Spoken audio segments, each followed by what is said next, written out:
राम।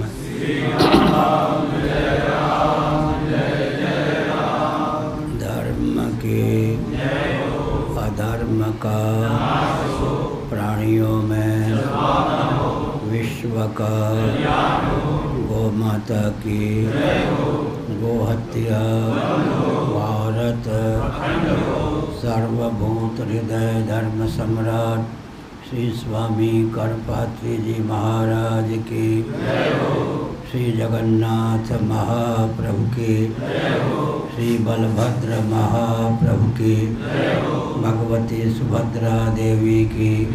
हर हर महादेव। गोविंद जय जय गोपाल जय जय। गोविंद जय जय गोपाल जय जय। राधा रमण हरि गोविंद जय जय। राधा रमण हरि गोविंद जय जय। श्री कृष्ण गोविंद हरे मुरारे। श्री कृष्ण गोविंद हरे मुरारे। ये नाथ नारायण वासुदेव। ये नाथ नारायण वासुदेव। गोविंद जय जय गोपाल जय जय। गोविंद जय जय गोपाल जय जय। राधा रमण हरि गोविंद जय जय। राधा रमण हरि गोविंद जय जय। श्री वृंदावन विहारी लाल की जय। नमो माधव्य शंभो शिव शिव शिव शिव शिव शिव नारायण नारायण नारायण। श्री झा जी और राठी जी आदि महानुभावों के प्रयास से श्री स्वामी जी की प्रेरणा के फलस्वरूप आप आस्था और अपनत पूर्वक मठ में पधारे, हमें प्रसन्नता है। बंगाल की हमने उपेक्षा नहीं की। शंकराचार्य होने के बाद 9 दिनों तक हमने पश्चिम बंगाल की यात्रा की थी। एक दिन के लिए हम आसाम में भी गए थे, सिलचर में।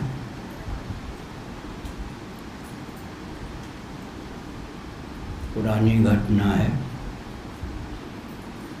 और मुझे कहने में कुछ संकोच है। जब बिहार में दरभंगा किला के पास मेरा प्रवचन हो रहा था, बिहार के मुख्यमंत्री लालू यादव थे, बंगाल के मुख्यमंत्री ज्योतिर्बसु थे। दोनों के गुप्तचर विचार कर रहे थे कि पश्चिम बंगाल की जो इनकी यात्रा है कैसे विफल की जाए। प्राणों को हथेली पर लेकर हमने 9 दिनों तक बंगाल की यात्रा की थी। श्री ऋषिकेश आश्रम दंडी स्वामी जी ने उन दिनों साथ दिया था।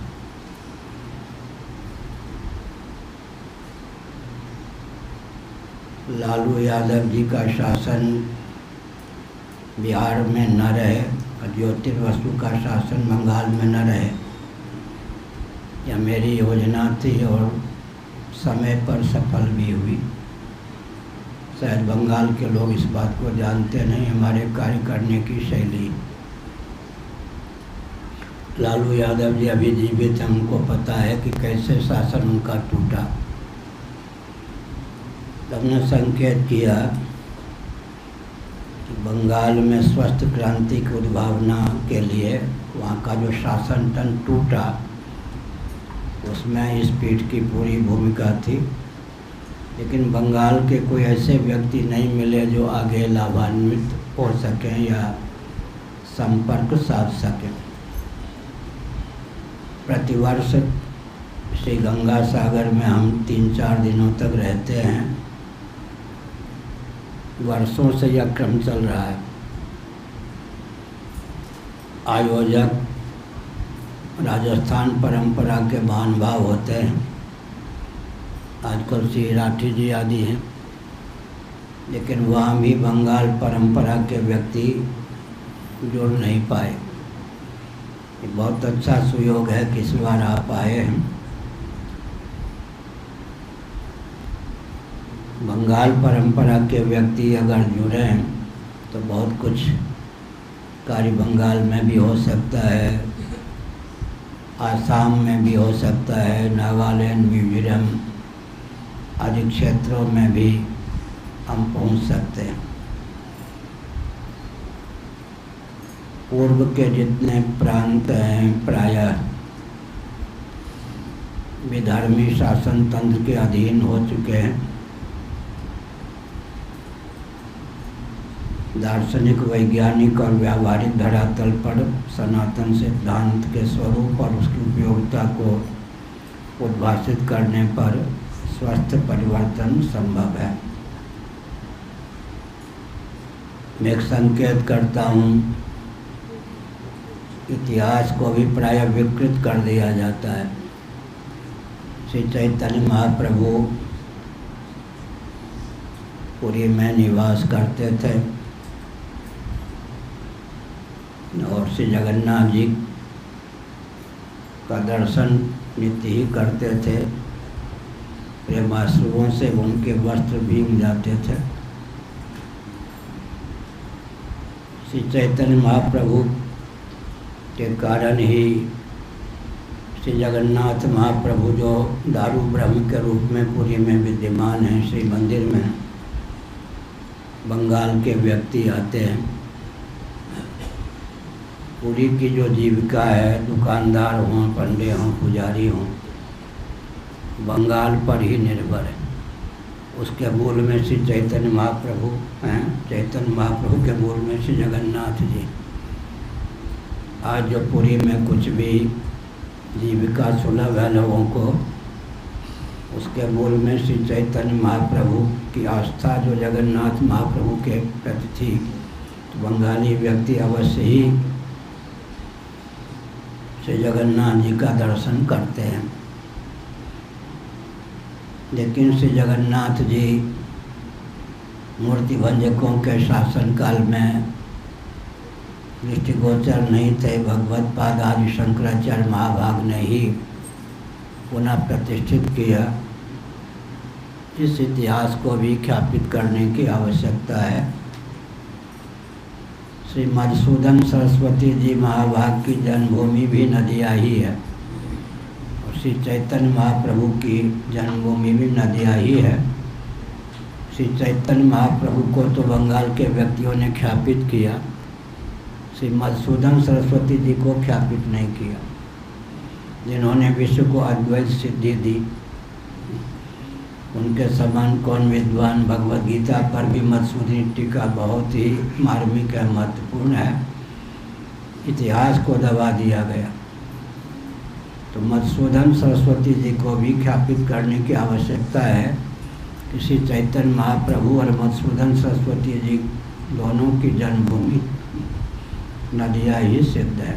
ये मैंने संकेत किया। श्री चैतन्य महाप्रभु पहले हुए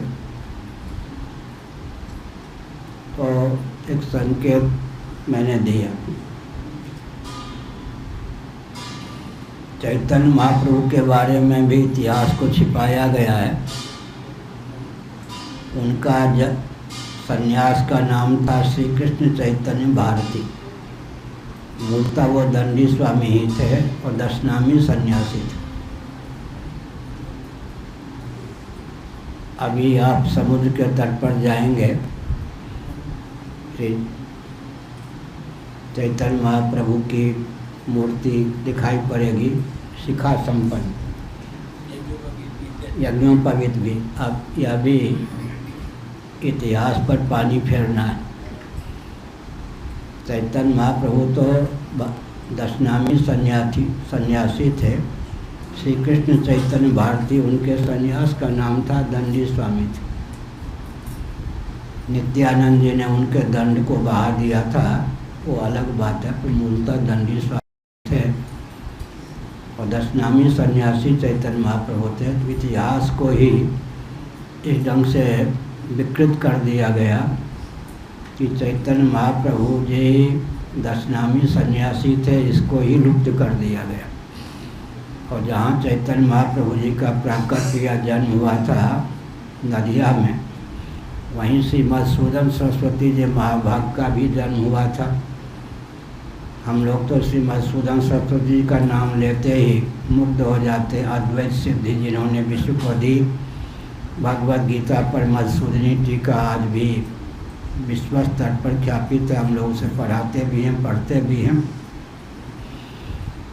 पूरी को लेकर मैं फिर कहता हूँ, यहाँ जो कि जीविका सुलभ है वो पश्चिम बंगाल के कारण एक महात्मा अरबों व्यक्तियों की जीविका का भी मार्ग प्रशस्त करते हैं। जब चैतन्य महाप्रभु पुरी में न आते, श्री जगन्नाथ जी का दर्शन अपलक नेत्रों से न करते, तो 500 वर्ष पहले जो घटना घटी, तब से करोड़ों बंगाल के व्यक्ति श्री जगन्नाथ जी का दर्शन करने आए होंगे। तब से 500 वर्षों की अवधि में आगे भी करते रहेंगे। एक सत्पुरुष अरबों व्यक्तियों की जीविका का मार्ग प्रशस्त कर जाते हैं। आर्थिक दृष्टि से भी विचार करें तो चैतन्य महाप्रभु अकिंचन महापुरुष थे, संग्रह परिग्रह नामक कुछ भी नहीं, और दशनामी सन्यासी थे। विद्या और त्याग दोनों वैभव से संपन्न थे। लेकिन मैं और संकेत कर दूं, कालांतर में केवल कीर्तन को ले लिया गौड़ी संप्रदाय वालों ने, और चैतन्य महाप्रभु को दशनामी सन्यासी से मानव इतिहास की दृष्टि से पृथक ही कर दिया। कीर्तन तो रह गया, लेकिन तप और अध्ययन का बल छूट गया। गौड़ी संप्रदाय ही एक अलग संप्रदाय बन गया। दशनामी सन्यासी चैतन्य महाप्रभु थे, यह इतिहास भी लुप्त कर दिया गया। उस कीर्तन के गर्भ से कम्युनिज्म निकल आया। छद्म रूप में आज भी पश्चिम बंगाल में कम्युनिस्टों का ही शासन है। नाम कोई बदल ले, मुख्यमंत्री हो जाए, वो बात दूसरी। तो वर्णाश्रम धर्म को जो चैतन्य महाप्रभु के नाम पर शिथिल किया गया, केवल कीर्तन को ही प्रोत्साहित किया गया, तो क्षात्र धर्म शिथिल हो जाने के कारण उसके गर्भ से कम्युनिज्म निकल आया। यह एक रहस्य की बात है। वर्णाश्रम को शिथिल करके केवल कीर्तन को प्रोत्साहित करने के कारण छात्र धर्म दुर्बल हो गया, और छात्र धर्म जहाँ दुर्बल होता है वहाँ पर कम्युनिज्म का शासन होता ही है। एक हमने संकेत किया। ऐसे ही दो क्षत्रिय युवक महावीर जी और गौतम बुद्ध युवावस्था में असमय में निवृत्ति परायण हो गए, छात्र धर्म दुर्बल हो गया। उसके बाद भारत नेपाल आदि की क्या दशा हो गई, वहीं से पतन हो गया। हमने एक संकेत किया तो कीर्तन के नाम पर छात्र धर्म, बौद्धिज्म के नाम पर छात्र धर्म दुर्बल हो गया। तिब्बत के व्यक्ति जब छात्र धर्म का पालन करते थे, चीन नतमस्तक रहता था। जब बौद्धिज्म के रंग में तिब्बत रंग गया तो आज तिब्बत को कोई पूछता नहीं, चीन के शिकंजे में फंसा हुआ है। तो अतिरेक, कीर्तन का अतिरेक हो गया, वर्णाश्रम को दबा दिया गया। उसी के फलस्वरूप बंगाल में कम्युनिज्म का तांडव नृत्य हो गया। हमने एक संकेत किया। तो बंगाल की मैंने उपेक्षा नहीं की, 9 दिनों तक यात्रा की। ज्योतिर्वसु कहीं भी कुछ कर सकते थे मेरे लिए, और सब कुछ करने का प्रयास किया। और लालू यादव ज्योतिर्वसु को अपना राजनीतिक गुरु मानते थे, ये भी मुझे मालूम। और दोनों में मंत्रणा भी चल रही थी कि कैसे पुरी के शंकराचार्य को दबोच दिया जाए, दोबारा वे पश्चिम बंगाल में पांव रखने योग्य न हो जाएं। लेकिन आप में किसी को मालूम नहीं, एक अद्भुत चमत्कार हुआ। स्वामी जी तो साथ रहे होंगे, नहीं थे?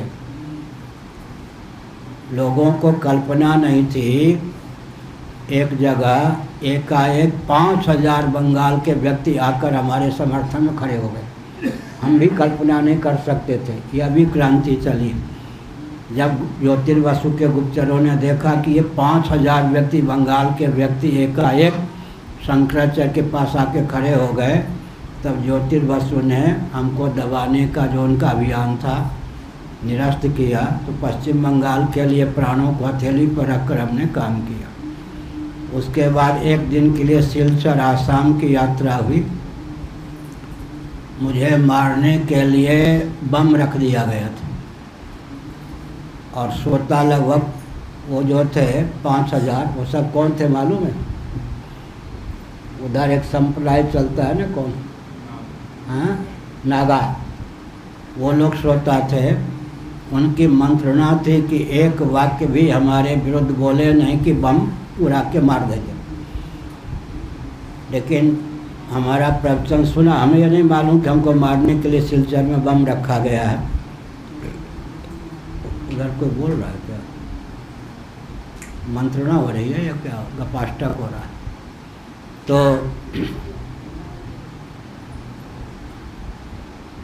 गुप्तचर ने आकर के मेरे कान में कहा, सौभाग्य की बात है कि आप बच गए, आपको मारने के लिए सिलचर में बम रखा गया था, लेकिन आपका प्रवचन सुनने के बाद जिन नागाओं ने बम रखा था उन्होंने ही बम को निरस्त कर दिया। नागाओं के जो गुरु थे वो शंकराचार्य से अपने आप को कम नहीं मानते थे और वो 3 गुरु एक साथ नहीं कभी इकट्ठे होते थे। हमारे आने पर हमने कहा कि नागाओं के गुरुओं के बीच में मुझे प्रवचन करना है। उन्होंने कहा शंकराचार्य को कोई बराबर स्थान अधिक से अधिक हम दे सकते हैं, ऊंचा तो स्थान देना संभव नहीं। हमने कहा मुझे स्थान देने की ज़रूरत नहीं है, उन दिनों कमर में दर्द था, आप मंच पर बैठे रहेंगे, मैं खड़े होकर प्रवचन करूँगा। 108 पहली घटना है कि नागाओं के 108 गुरु थे। 1 घंटे तक मैंने प्रवचन किया। तो आसाम का भी कोई व्यक्ति मेरे साथ नहीं जुड़ा, बंगाल का भी कोई व्यक्ति नहीं जुड़ा।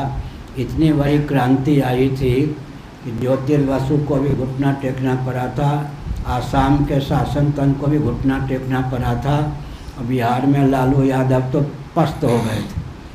लेकिन कोई बंगाल का व्यक्ति ऐसा नहीं मिला और ऐसा व्यक्ति अब जीवित भी है कोई ये नहीं जिसको यह इतिहास मालूम है कि बंगाल के लिए हम लोगों ने क्या किया। स्वामी जी छोटी आयु के थे, इन्होंने प्राणों को हथेली पर लेकर साथ दिया था। हमने बताया समय भी पर्याप्त हो गया है। बंगाल की हमने उपेक्षा नहीं की, भगवान की कृपा से जब जिस कार्य को सिद्ध होना होता तभी होता। अब सही आप लोग जुड़िए और जो भी बंगाल की समस्या है, जिनको ठीक से ज्ञान है वो मेरे पास रखें, उसके समाधान का मार्ग भी हो सकता है। नारायण। श्री राम जय राम जय जय राम।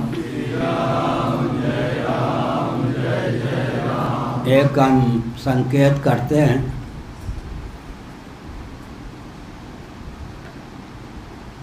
अपने अपने क्षेत्र में शंकराचार्य अधिक समय दें, आदि शंकराचार्य का यह संविधान। लेकिन ये जो पूरी, इसके बाद बंगाल, आसाम, ऐसा पूरा क्षेत्र हिंदी भाषी नहीं, अलग अलग भाषा। होता क्या था कि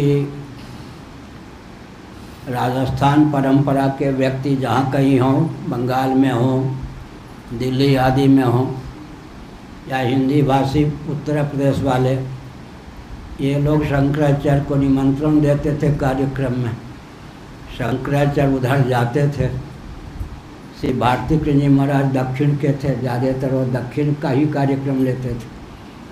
तो लगभग 70-80 वर्षों तक यह हुआ, यहाँ के जो शंकराचार्य उनका संपर्क बंगाल आदि से टूट गया। ध्यान गया आपका? बंगाल आदि से संपर्क क्यों टूट गया कि वो थे दक्षिण भारत के मद्रास के भारती कृष्ण जी महाराज, जिन्होंने विश्व को वैदिक मैथमेटिक्स दिया। उनको बुलाने वाले गणितज्ञ वैज्ञानिक होते थे या ज़्यादातर दक्षिण भारत के व्यक्ति होते थे। उनके बाद जो शंकराचार्य आए, हमारे पूर्वाचार्य जी, मूलतः गुजरात परंपरा के, लेकिन जन्म आदि की दृष्टि से वो राजस्थान के थे। तो ज़्यादातर राजस्थान परंपरा के व्यक्ति ही उनको बुलाते थे। अगर बंगाल कभी गए भी तो राजस्थानियों के कार्यक्रम में ही जाते थे। हमने अपनी गाथा सुना दी। तो इस पीठ के शंकराचार्य से लगभग 70 वर्षों तक, क्या भारती कृष्ण जी महाराज 35 वर्ष लगभग गद्दी पर रहे, हमारे पूर्वाचार्य 35 वर्ष रहे, 70 हो गया, 30 और जोड़ लीजिए, 100 वर्ष हो गए। हमारे 30 वर्ष हो रहे हैं गद्दी पर। तो लगभग 100 वर्षों से पश्चिम बंगाल आदि जो पूरी पीठ का क्षेत्र था अपना, वो छूट सा गया। इस कमजोरी की जानकारी मैंने आपको दी। तो इधर का जितना क्षेत्र था सब सनातन धर्मियों के हाथ से निकल गया, और जिधर जिधर शंकराचार्य गए उधर का शासन तंत्र अभी भी बुलंद है। कोई कुछ भी करें, लेकिन वहाँ सनातन सिद्धांत का इतना ह्रास नहीं हुआ। अब इस त्रुटि की पूर्ति आप लोगों के द्वारा होनी चाहिए। हमारा समय, भाषा की कठिनाई भी रही, लेकिन आजकल तो हिंदी का बहुत प्रचार प्रसार हो गया है। हमने तो 9 दिनों तक दिया, कोई हमने उपेक्षा नहीं की, लेकिन बंगाल के कोई ऐसे व्यक्ति नहीं मिले जो अपने क्षेत्र में, उदाहरण के लिए श्री राम सेतु की रक्षा के लिए हम दक्षिण चले गए।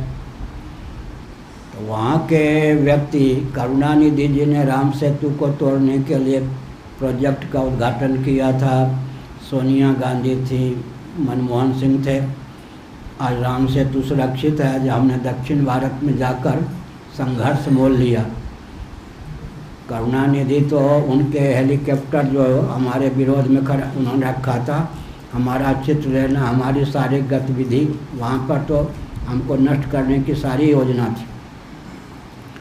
लेकिन डॉक्टर सुब्रमण्यम स्वामी ने हमारा साथ दे दिया, पीछे रहकर। दक्षिण के व्यक्ति कहने लगे कि उधर का व्यक्ति कोई दक्षिण में आके बवाल उत्पन्न कर रहा है, राम सेतु टूट जाए तो टूट जाए। तो हमने कहा कि राम जी कहाँ के थे, उन्होंने तो राम सेतु बनाया ना। लेकिन अगर सुब्रमण्यम स्वामी दक्षिण वाले खड़े ना हो जाते, lower court, high court, supreme court तक उन्होंने श्री राम जन्मभूमि के केस को पहुंचाया, तो दक्षिण वाले कह देते कि हमारे यहाँ बवाल मचाने आए। समझ गए ना? ऐसे ही पश्चिम बंगाल आदि में कोई ऐसे व्यक्ति हमको नहीं मिले।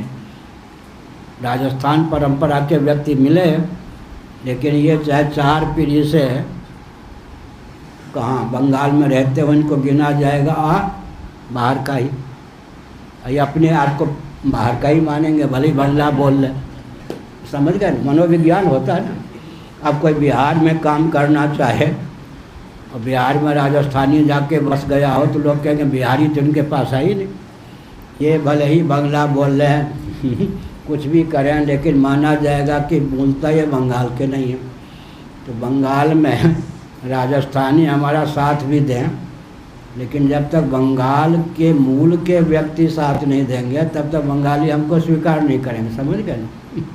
इसलिए बहुत अच्छा हुआ, भगवान आदि शंकराचार्य का विग्रह प्रतिष्ठित हुआ। भगवान की कृपा से ही सद्बुद्धि आई होगी। देवाशीष कौन?